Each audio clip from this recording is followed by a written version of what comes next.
దేవుని పరిశుద్ధ నామానికి మహిమ కలుగునుగాక. మీ అందరికీ ప్రత్యేకమైన వందనాలు. ఈ సమయంలో ఒక విషయాన్ని మీ ఎదురుకి తీసుకుని వస్తూ ఉన్నాను. ప్రకటన గ్రంథము 21వ అధ్యాయము 10వ వచనం మనం పరిశీలన చేస్తే చాలా విషయాలు ఇక్కడ వ్రాసి ఉన్నాయి. మీరు ప్రకటన గ్రంథం 21వ అధ్యాయము 10వ వచనం కానించి మీరు చూసినట్లయితే నేను చెప్పే విషయాలన్నీ మీకు అర్థమవుతాయి. ఏంటంటే ఆత్మవశుడై ఉన్నటువంటి యోహాను గారు, పద్మాసు ద్వీపంలో ఆత్మవశుడై ఉన్నటువంటి యోహాను గారు అక్కడ చూసినటువంటి ఆ ప్రదేశాన్ని గురించినటువంటి విషయాలన్నీ ఇక్కడ మనకి వర్ణిస్తూ మనతో మాట్లాడుతూ ఉన్నాడు ఆయన. చూడండి, నేను చదువుతున్నాను 10వ వచనంలో. ఆత్మవశుడై ఉన్న నన్ను ఎత్తైన గొప్ప పర్వతం మీదకు కొనిపోయి యెరూషలేము అను పరిశుద్ధ పట్టణము దేవుని మహిమ గలదై పరలోకమందున్న దేవుని యొద్ద నుండి దిగి వచ్చుట నాకు చూపెను. పరలోకం ఎలా ఉంటుంది, పరలోకం ఎలా కట్టబడింది, ఆ పరలోక రాజ్యంలో మనం చేరబోయే ఆ సమయాన్ని మనం జ్ఞాపకం చేసుకుంటే మనకు కలిగే అనుభవం ఈ వీడియో చూస్తే మీకు అర్థమవుతుంది.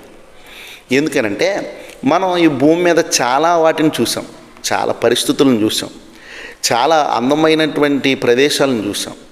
కానీ ఇవన్నీ మనం పరిశీలన చేస్తే కొన్ని మానవ నిర్మాణమైనటువంటి కట్టడాలు చూసినప్పటికీ మనకి అద్భుతంగా అనిపిస్తుంది, ఆశ్చర్యకరంగా అనిపిస్తుంది. అయితే దేవుడు మన కొరకు కట్టించిన పట్టణం, దేవుడు మనల్ని తీసుకువెళ్ళబోయే పట్టణం, దేవుడు మన కొరకు నిర్మాణం చేసిన పట్టణం, దేవుడు నివాసం చేసే పట్టణం ఎలా ఉంటుందనే విషయాన్ని కూడా మనం ఆలోచన చేస్తే మనం ఆలోచన చేసినది తక్కువ, మనం ఊహించుకున్నది తక్కువ. కానీ దేవుడు నిర్మాణం చేసింది ఎలా ఉంటుందని అంటే మన ఊహలకు కూడా అందని విధంగా ఆయన పరలోక పట్టణాన్ని నిర్మాణం చేశాడు మన కొరకు.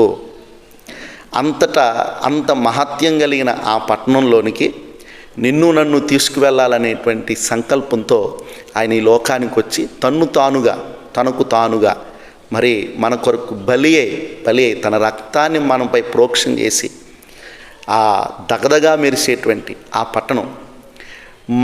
పట్టణంలోనికి ప్రవేశం మనకి కలిగించాడు ఆయన.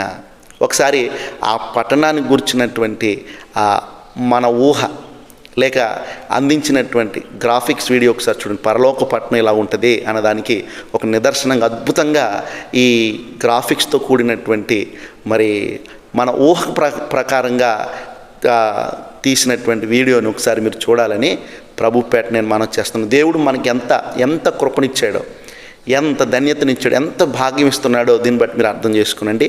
దేవుని స్తుతించండి. దేవుని నామానికి మహిమ కలుగును గాక.